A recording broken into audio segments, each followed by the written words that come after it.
Alright guys, what's going on? It's your guy, Noober Schnoober, I think.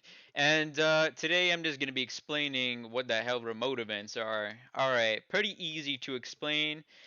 And first of all, requirements are the following. Local scripts, server script, or just script if you want to call it that. And you need something in replicated storage that is called a remote event.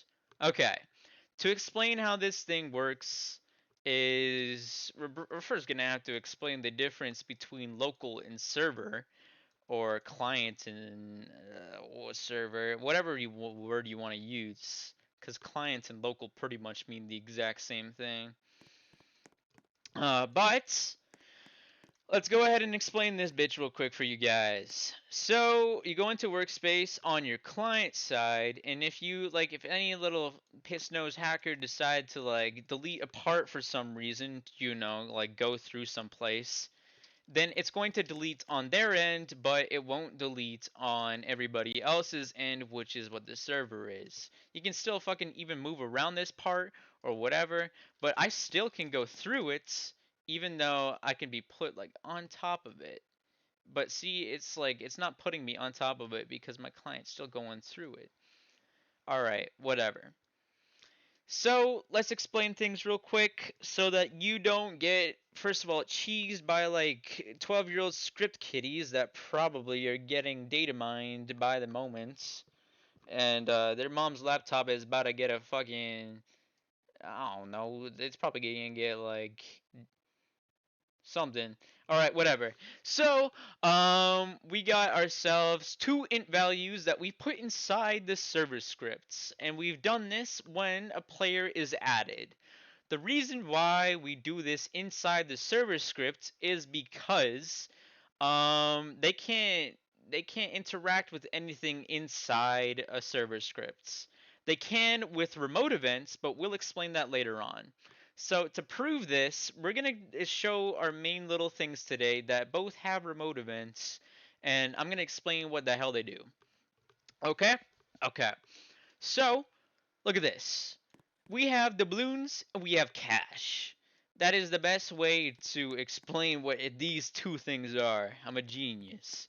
What this button does is it maxes out at 10. So if you don't have any more doubloons, then you can't do this. You can't click it again. However, here's a little thing that fucking the 12-year-old that's like that they downloaded their shit off of like Vermilion or something like that. Here's what they can do. They can click this button right here, and then it will, first of all, it will like it'll minus the balloon still, but the cash is still going up. So if the cash matters more than the balloons, then they can keep on going forever. Especially if they can trade cash or some shit like that, or like use cash to like buy something important. So as you can see, I still can't. Oh, never mind. That's embarrassing. But as you saw with the blue button, um, it did like it only stopped at 10. And here's why: is because we programmed it the right way. Okay.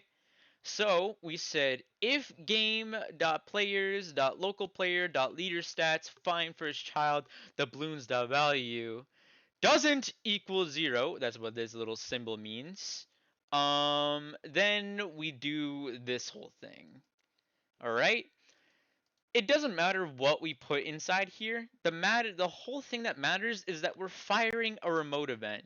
We can screw up this code right here all we want. It doesn't matter what you do with this code because the remote event can still be fired, and that's what we see happening in that other thing. And that's exactly what this thing is. This is the thing that the 12-year-old is using so that they can get like unlimited pets or unlimited whatever inside your game. All right? So it doesn't matter if you have a local script like doing its own thing. The whole thing matters is that it's connected to a remote event. So what this thing right here is to like it's to control all like what the normal players do, but this thing right here is completely unrestricted by hackers because this is completely their own scripts. And to explain how hacking scripts work is it's exactly what this is. It's a local script. And they can use their local scripts at any point in time they want. And without restrictions, like without you putting your own restrictions, they can pretty much do whatever a local script can do. But there are certain things that they can't do, and that's interact with other players unless there is like um a remote event that fucks with that.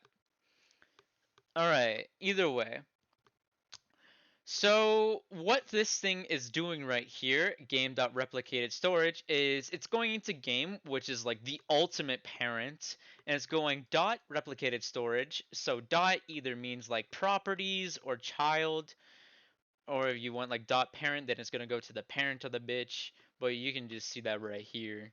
Yada yada yada yada. Let me just click that real quick. Whatever.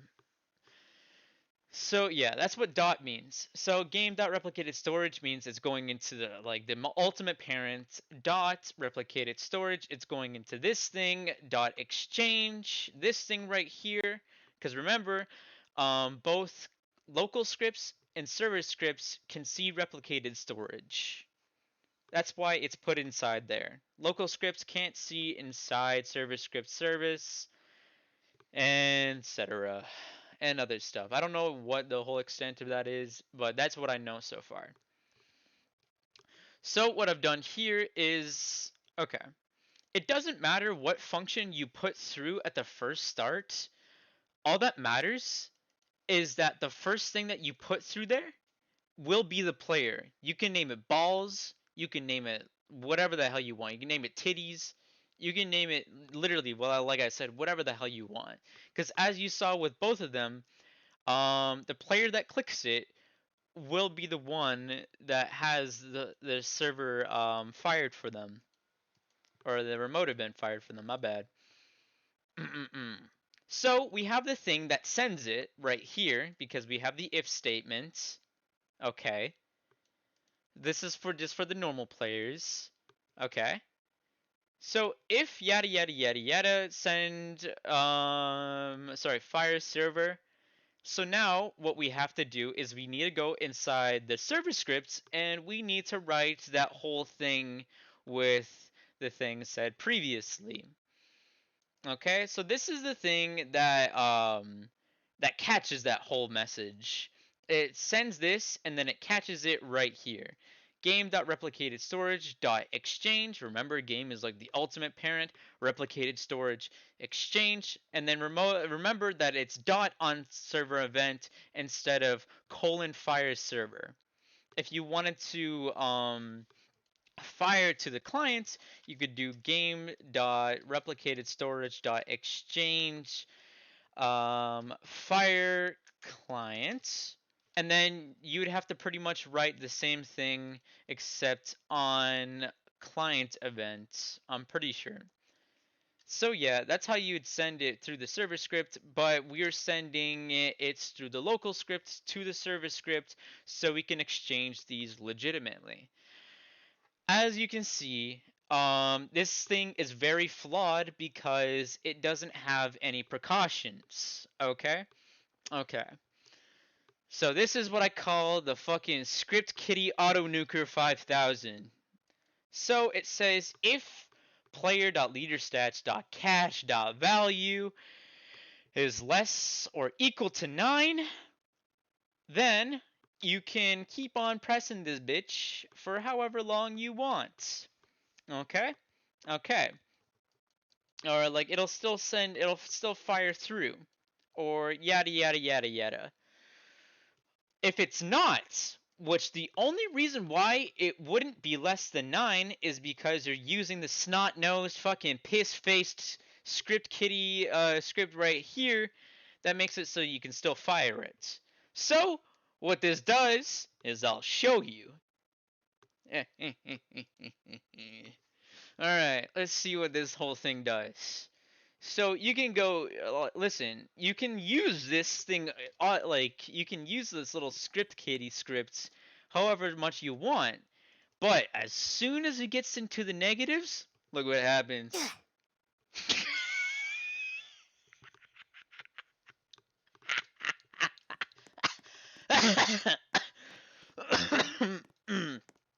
Look at that. See, and you can't even press it anymore. It will not. It will not give you more cash. It will not give you less doubloons. And, and it fucking works, dude.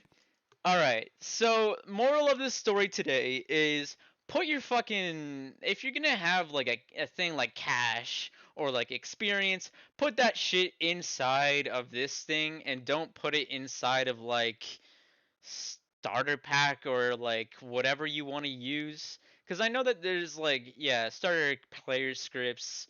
Because I know that there's ways for you to do it inside the local script, but it's just better if you do it like with game.players.playerRated connect function and then player. Because what this does is it just gets like whatever name of like the player that was added.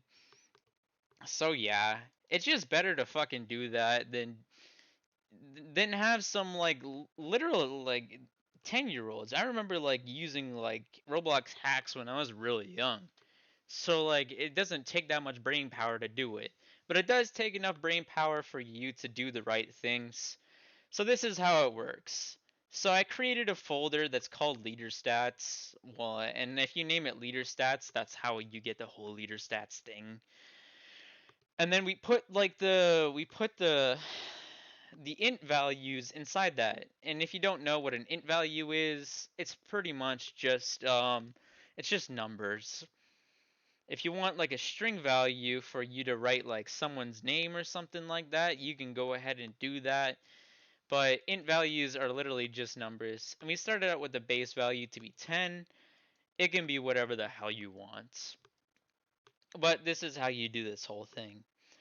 And to explain the whole player thing a little bit more, um, it's pretty much exactly what we just sent through to here. We sent the player name through here, or like through here, I guess. So yeah, it just sends the player name. See, balls, you don't even need to say player. You can even name this balls, and then it's still passed as player because the first thing will always be player. When it comes down to like things like this, like replicated storage and stuff like that. So, that's all I really wanted to explain.